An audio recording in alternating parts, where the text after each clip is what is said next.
रामचरितमानस का बालकांड पाठ आज समाप्त होने जा रहा है। आज द्विपुष्कर योग है और एक शुभ दिन है। और इसके बाद हम शुरू करेंगे सुंदरकांड का पाठ। मुनि तिये तरी लगत पग धूरी, कीर्ति रही भुवन भरी पूरी। कमट पीढ़ी पविकूट कठोरा, नृप समाज महु शिव धनु तोरा। आजो सुफल जग जन्मु हमारा, देखी तात विदुवदन तुम्हारा। जे दिन गए तुम हहीं बिनु देखे, ते विरंची जनी बारही लेखे। पुरी विराजती राजती रजनी, रानी कहहीं विलोकहूँ सजनी।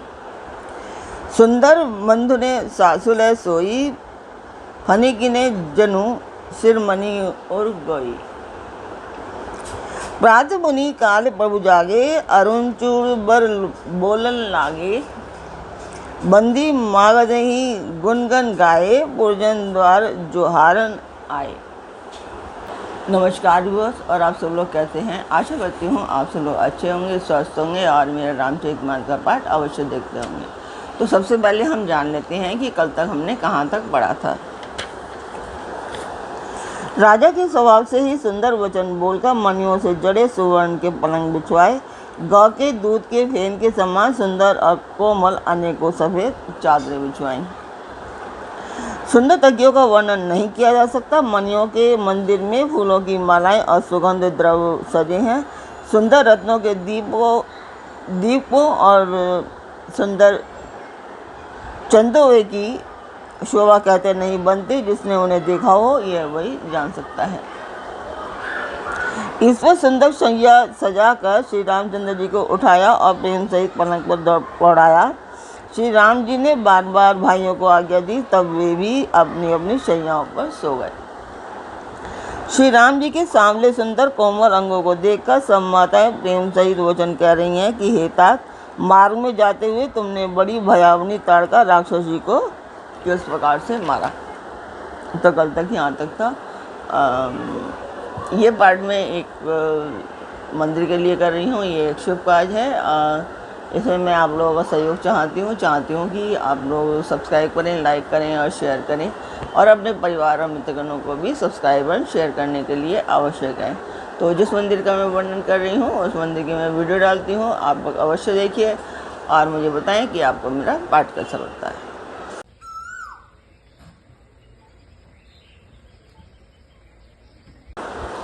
तो मंदिर की वीडियो आपने देखी, आपको मेरा पाठ कैसा लगा कमेंट बॉक्स में मुझे अवश्य बताएं। तो अब शुरू करते हैं आज का पाठ। आज स्वागत करती हूँ मैं आप सभी का अपने इस कार्यक्रम रामचरितमानस के बालकांड पाठ में। तो शुरू करते हैं। बड़ा भयानक राक्षस जो विकट योद्धा थे और जो युद्ध में किसी को कुछ नहीं गिनते थे, उन दुष्ट मारीच और सुबाहु को सहायकों सहित तुमने कैसे मारा। हे तात, मैं बलैया लेती हूँ। मुनि की कृपा से ही ईश्वर ने तुम्हारी बहुत सी बलाओं को टाल दिया। दोनों भाइयों ने यज्ञ की रखवाली करके गुरु जी के प्रसाद से सब विद्याएं पाई। चरणों की धूलि लगते ही मुनि पत्नी अहिल्या तर गई। विश्व भर में यह कीर्ति पूर्ण रीति से व्याप्त हो गई। कच्छप की पीठ वज्र और पर्वत से भी कठोर शिव जी के धनुष को राजाओं के समाज में तुमने तोड़ दिया। विश्व विजय के यश और जानकी को पाया और सब भाइयों को ब्याह कर घर लाए। तुम्हारे सभी कर्म अमानुषी हैं, मनुष्य की शक्ति के बाहर हैं, जिन्हें केवल विश्वामित्र जी की कृपा ने सुधारा है। हे तात, तुम्हारा चंद्रमुख देखकर आज हमारा जगत में जन्म लेना सफल हुआ। तुमको बिना देखे जो दिन बीते हैं उनको ब्रह्मा किसी गिनती में ना लावें, हमारी आयु में शामिल ना करें। विनम्र भरे उत्तम वचन कहकर श्री रामचंद्र जी ने सब माताओं को संतुष्ट किया। फिर शिव जी और गुरु और ब्राह्मणों के चरणों का स्मरण कर नेत्रों को नींद के वश किया। नींद में भी उनका अत्यंत सलोना मुखड़ा ऐसा सो रहा था मानो संध्या के समय का लाल कमल सो रहा हो। स्त्रियां घर घर जागरण कर रही हैं और आपस में मंगलमयी गालियां दे रही हैं। रानियां कहती हैं कि हे सजनी, देखो आज की रात्रि कैसी शोभा है, जिससे अयोध्यापुरी विशेष शोभित हो रही है। सासवें सुंदर बहुओं को लेकर सो गई, मानो सर्पों ने अपने सिर की मणियों को हृदय में छुपा रखा है। प्रातःकाल पवित्र ब्रह्म मुहूर्त में प्रभु जागे, मुर्गे सुंदर बोलने लगे, भाट और मागधों ने गुणों का गान किया तथा नगर के लोग द्वार पर जुहार करने को आए। ब्राह्मणों, देवताओं, गुरु, पिता और माताओं की वंदना करके आशीर्वाद पाकर सब भाई प्रसन्न हुए। माताओं ने आदर के साथ उनके मुखों को देखा, फिर वे राजा के साथ दरवाजे पर पधारे। स्वभाव से ही पवित्र चारों भाइयों ने सब शौचादि से निर्वृत्त होकर पवित्र सरयू नदी में स्नान किया और प्रातः क्रिया करके वे पिता के पास आए। राजा ने देखते ही उन्हें हृदय से लगा लिया। तदंतर वे आज्ञा पाकर हर्षित होकर बैठ गए। श्री रामचंद्र जी के दर्शन पाकर और नेत्रों के लाभ की बस यही शोभा है, सीमा है, ऐसा अनुमान कर सारी सभा शीतल हो गई, अर्थात सबके तीनों प्रकार के ताप सदा के लिए मिट गए।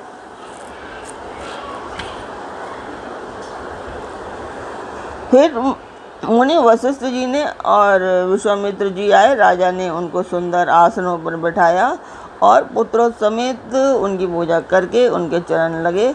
दोनों गुरु श्री राम जी को देखकर प्रेम में मुग्ध हो गए। वशिष्ठ जी धर्म के इतिहास कह रहे हैं और राजा रणनिवास सहित सुन रहे हैं, जो मुनियों के मन को भी अगम्य है। ऐसी विश्वामित्र जी की करनी को वशिष्ठ जी ने आनंदित होकर बहुत प्रकार से वर्णन किया। वामदेव जी बोले, यह सब बातें सत्य हैं। विश्वामित्र जी की सुंदर कीर्ति तीनों लोकों में छाई हुई है। यह सुनकर सब किसी को आनंद हुआ। श्री राम लक्ष्मण के हृदय में अधिक उत्साह हुआ। नित्य ही मंगल, आनंद और उत्सव होते हैं। इस तरह आनंद में दिन बीतते जाते हैं। अयोध्या आनंद से भरकर उमड़ पड़ी। आनंद की अधिकता अधिक अधिक बढ़ती ही जा रही है। अच्छा दिन शोध कर सुंदर कंगन खोले गए। मंगल, आनंद और विनोद कुछ कम नहीं हुए, अर्थात बहुत हुए। इस प्रकार नित्य नए सुख को देखकर देवता सिहाते हैं और अयोध्या में जन्म पाने के लिए ब्रह्मा जी से याचना करते हैं। विश्वामित्र जी नित्य ही चलना चाहते हैं, पर श्री रामचंद्र जी इसके स्नेह और विनय वश रह जाते हैं। दिनों दिन राजा का सौगुना भाव देखकर महामुनि राज विश्वामित्र जी उनकी सराहना करते हैं। अंत में जब विश्वामित्र जी ने विदा मांगी, तब राजा प्रेम मगन हो गए और पुत्रों सहित आगे खड़े हो गए। वे बोले, हे नाथ, यह सारी संपदा आपकी है। मैं तो स्त्री पुत्रों सहित सदा आपका सेवक हूँ।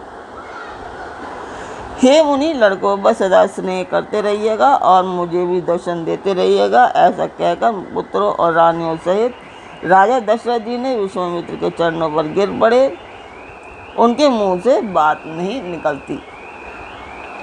ब्राह्मण विश्वामित्र जी ने बहुत प्रकार से आशीर्वाद दिए और वे चल पड़े। प्रीति की रीत की कही नहीं जा सकी।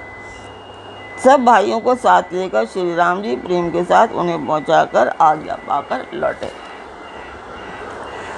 गादी कुल के चंद्रमा विश्वामित्र जी बड़े हर्ष के साथ श्री रामचंद्र जी के रूप, राजा दशरथ जी की भक्ति, विवाह और उत्साह और आनंद को मन ही मन सराहते जाते हैं।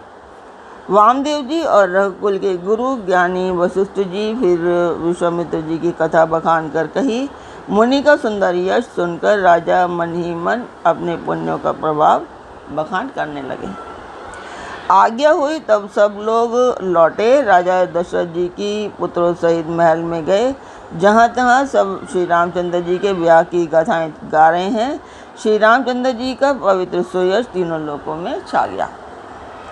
जब से श्री रामचंद्र जी विवाह करके घर आए, तब से सब प्रकार का आनंद अयोध्या में आकर बसने लगा। प्रभु के विवाह में जैसा आनंद उत्साह हुआ, उसे सरस्वती और सर्वों के राजा शेष जी भी नहीं कह सकते। श्री सीताराम जी के यश को, कवि कुल के जीवन को पवित्र करने वाला और मंगलों की खान जानकर इससे मैंने अपनी वाणी को पवित्र करने के लिए कुछ थोड़ा सा बखान कर कहा है। अपनी वाणी को पवित्र करने के लिए तुलसीदास जी ने राम का यश कहा है, नहीं तो रघुनाथ जी का चरित्र अपार समुद्र है। किस कवि ने उनका पार पाया है? जो लोग यज्ञ पवित्र और विवाह के मंगलमय उत्सव का वर्णन आदर के साथ सुनेंगे गाएंगे, वे लोग जानकी जी और सीताराम जी की कृपा का सदा सुख पाएंगे।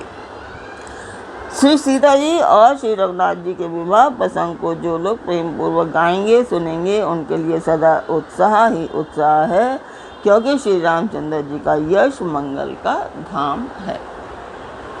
आज का पाठ मैं यहीं पूर्ण करती हूँ। इसके साथ बालकांड पाठ समाप्त होता है। अब हम शुरू करेंगे सुंदरकांड। रामचरितमानस का पूरा पाठ मैं पहले कर चुकी हूँ, तो अभी शुरू करेंगे हम सुंदरकांड कल से। तो अब आज्ञा दीजिए, कल फिर मिलेंगे एक नए पाठ में, एक नई उमंग, एक नई तरंग के साथ। तब तक के लिए जय सिया राम, सियापति रामचंद्र जी की जय।